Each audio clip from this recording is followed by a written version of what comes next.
Ja, og det er så de 3 biokandidater fra Venstre, Blom, Steger og Kruse. Og det første spørgsmål det er, hvordan er det at være biokandidat? Det kan jeg godt starte med. Det er sjovt, men det er også hårdt. Man skal lægge rigtig meget tid i det. Og det kan godt blive nogle sene aftener med filmen. Men det er det hele værd. I sidste ende så bliver det rigtig sjovt til showet. Jamen det er klart, at der er stress på, men det er det hele værd. Altså det er en oplevelse, man ligesom går i møde, når man stiller op til Bio, og det er klart, at det hjælper lidt på det, at man er så stresset, og man er så travlt, når man ved, at man ligesom går i møde og går i vente, ikke? Det synes jeg er dejligt. Det er mega fedt at være biokandidat, og som de andre siger, så kan man godt føle sig ret stresset, men det er helt klart det hele værd i sidste ende. Hvordan har I forberedt jer på at blive biokandidater, også før at I blev valgt som de endelige biokandidater? Jeg har egentlig ikke forberedt mig som sådan. Jeg ved ikke med jer. Jeg synes, det sjove var med mig i hvert fald, at jeg havde virkelig kun taget det som en kæmpe joke til at starte med. Jeg troede virkelig ikke, at jeg ville gå videre og sådan noget. Men så lige kunne jeg se, at lige pludselig fik det helt vildt mange stemmer og sådan noget. Jeg tænkte bare, shit man, nu går jeg videre, ikke? Og så gik jeg videre, så det var fantastisk. Men jeg havde ikke forberedt mig overhovedet på noget. Jeg tog det meget stille over. Jeg tog det som det kom, så lavede nogle billeder, og så jeg, hvordan det gik. Og så gik det virkelig godt, kan man sige.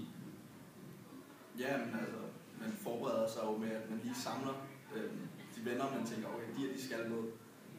Lige tætteste, og så får du lavet et billede. Så jeg forberedte mig med at samle lige lidt.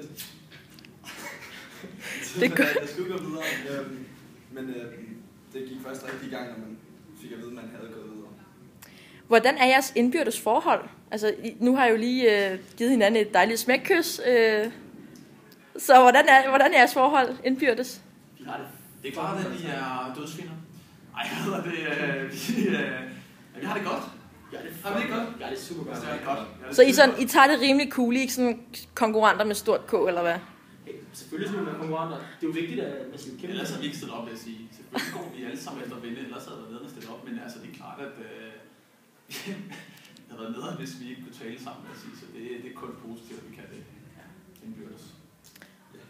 Hvad er jeres største fordel, hvis I skal sige en om jer selv? Vi kan starte med Blom. Den største fordel, det er bare, at jeg leverer noget vildt. Ja.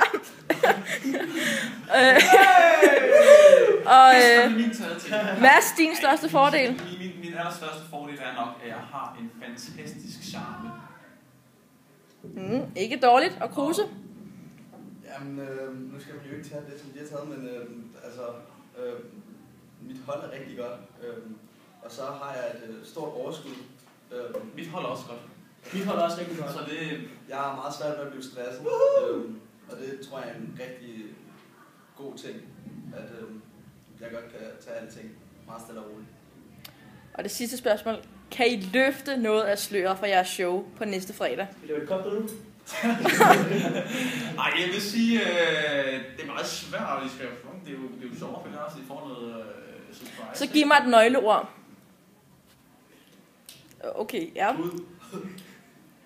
Kønsbehåring. Ja. Ja, men det lyder spændende. Men tak for det.